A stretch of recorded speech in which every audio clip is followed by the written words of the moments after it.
Hello, it's me and this continue my story of my relationship. Part 7, Support System, Who Stood By Me. Once the full scope hit me, I finally cracked and told my best friend, Eric. He's the kind of guy who doesn't show emotion much, but when I told him everything, the texts, the second affair, Claire, he went dead silent for a minute. Then just said, "You're coming to stay with me. Pack a bag. Now." No hesitation. No judgment. Just a brother in arms. I hadn't realized how much I'd isolated myself during the marriage. Lena didn't like a lot of my friends. She always had subtle reasons. He's immature, she's jealous of us, they're a bad influence. Slowly, I just saw people less. It wasn't until I talked to Eric that I realized I didn't have many people left. But the ones I did? They showed up. Hard. My sister practically came over with a war plan, folders, lawyer referrals, financial documents. She was angry in a way I couldn't even be. Protective. She told me something I'll never forget. "You're not weak for loving her. She's just not someone who deserved it." Even my mom, who always tried to be neutral, said, "This isn't just cheating. This is a pattern of cruelty. You deserve peace." And Claire, the other betrayed partner, became an unlikely ally. We kept each other sane those first few weeks. There was something weirdly comforting about talking to someone who really understood how deep the betrayal cut. I started therapy. My therapist told me I was showing signs of covert emotional abuse trauma. I nodded like I understood, but inside, I just felt broken. Like a shell of myself. But I wasn't alone anymore. And that mattered more than I expected.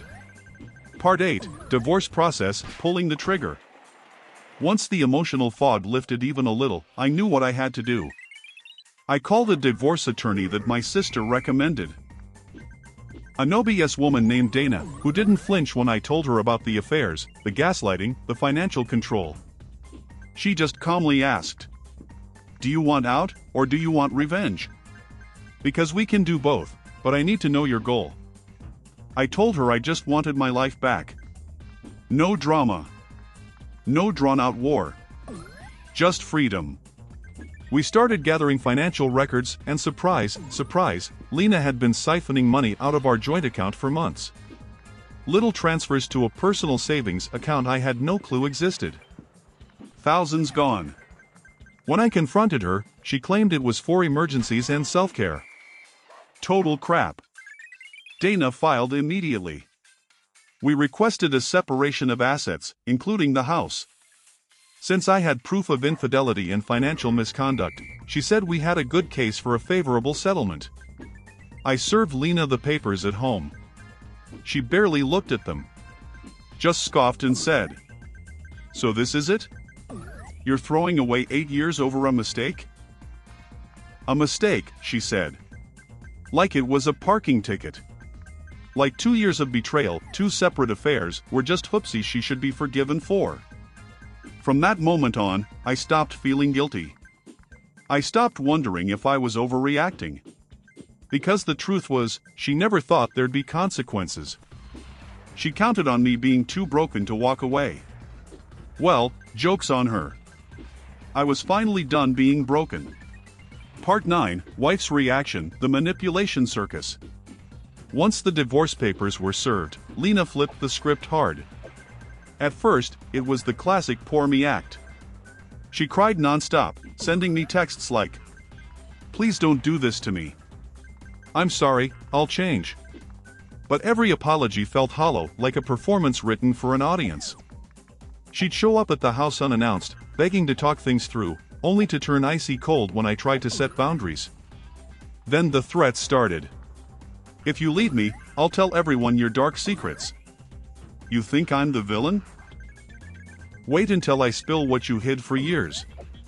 I don't even know what she was referring to, but it scared me enough to double lock the doors. She also tried to gaslight me again, claiming I never cheated. Those messages were from a fake account. "You're making this up because you're unhappy." It was surreal, like she was living in a completely different reality. One night, she broke down completely in front of my parents, blaming me for destroying our perfect family. She cried so hard, my mom looked like she was about to faint. Despite everything, I felt torn. Part of me still remembered the woman I thought I married, before all the lies. But the part that had been crushed by her betrayal was stronger now. I knew I couldn't trust her anymore. Not ever. Part 10, Reflection, looking back at the whole mess. Sitting here now, months later, I keep replaying everything. How did I miss the signs? Was I just too blind because I loved her? Or was she that good at hiding who she really was? I remember the early days, her laugh, the way she'd squeeze my hand during movies, the little notes she'd leave. Were those moments real, or just part of the act? It's hard to separate the person I thought I knew from the person she turned out to be. And maybe that's the hardest part, accepting that someone you loved can be so different underneath. I also realize I gave up a lot. My friends, my hobbies, even parts of my own identity just to keep the peace. She was emotionally manipulative, always framing herself as the victim so I'd back down. I won't lie, I'm angry. At her, at myself, at the whole situation. But I'm trying to forgive myself for being fooled. Because love isn't supposed to feel like this, like walking on broken glass every day. The truth? I don't think I'll ever fully understand why she did it. But I'm learning to stop looking for answers in her, and start finding them in myself.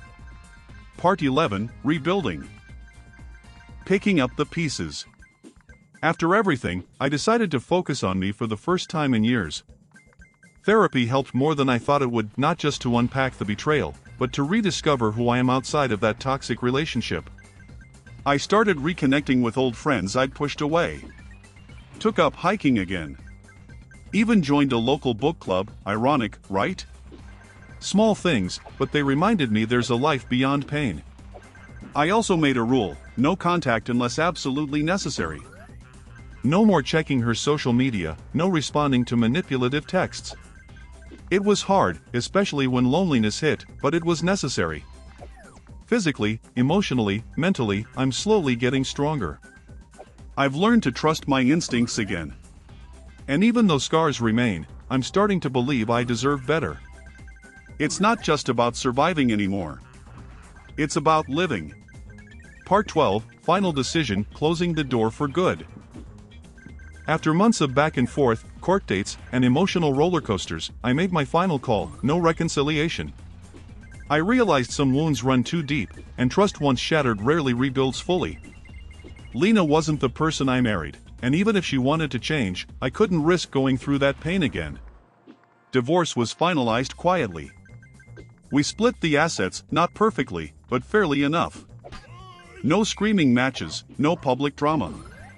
Just cold, necessary closure. I'm not bitter about the divorce itself anymore. I'm grateful I had the courage to walk away and start fresh.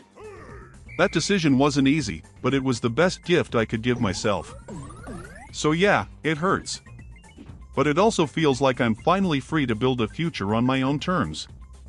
Part 13, Advice to Others, What I Wish I Knew. If you're reading this because you suspect something's wrong, trust your gut. Don't let anyone gaslight you into doubting yourself. Small red flags aren't normal, they're warnings. Pay attention to the changes in behavior, the secrecy, the subtle digs. They mean something. Also, don't isolate yourself. Keep your friends close, keep your support system tight. It's easy to get lost in someone else's world, but you need your world too. And if you find out you've been betrayed, let yourself feel everything. The anger, the sadness, the confusion. Don't rush to forgive or forget. Healing takes time. Lastly, don't be ashamed to get help. Therapy isn't just for crazy people, it's for anyone who wants to understand themselves better and move forward stronger. You deserve honesty, respect, and love that doesn't hurt you. Part 14, Closure, Finding Peace. I never expected closure to come from her. But it didn't. Closure came from within me the moment I stopped needing answers from Lena, stopped waiting for apologies that would never be sincere.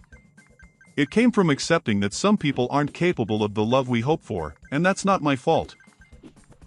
I found closure in therapy sessions, in late-night talks with friends, and in quiet mornings where I just allowed myself to be okay. I wrote her one final message, not to beg or accuse, but to say goodbye and wish her well. I never sent it. But writing it was freeing. Closure isn't about forgetting or excusing. It's about choosing peace over pain. And for the first time in a long time, I'm at peace. Part 15, Epilogue, months later. It's been almost a year since everything fell apart. I moved into a small apartment, started a new job, and honestly, I feel like a different person. I still get the occasional pang of sadness, but it's quieter now, more like a distant echo than a scream. I'm dating again, slowly, cautiously. Not rushing, just testing the waters. It's weird and awkward but also kind of exciting. Lena? We don't speak. I hear through the grapevine she's moved out of state, maybe even remarried. Honestly, I don't care. What matters is I'm finally living for me. I've rebuilt my life on honesty, respect, and real connection. If you made it this far, thanks for listening. Sharing this helped me more than I expected. Here's to new beginnings, and to trusting ourselves enough to walk away when love becomes something else. Just a guy who finally got off his chest. Thanks for watching and see you in the next video.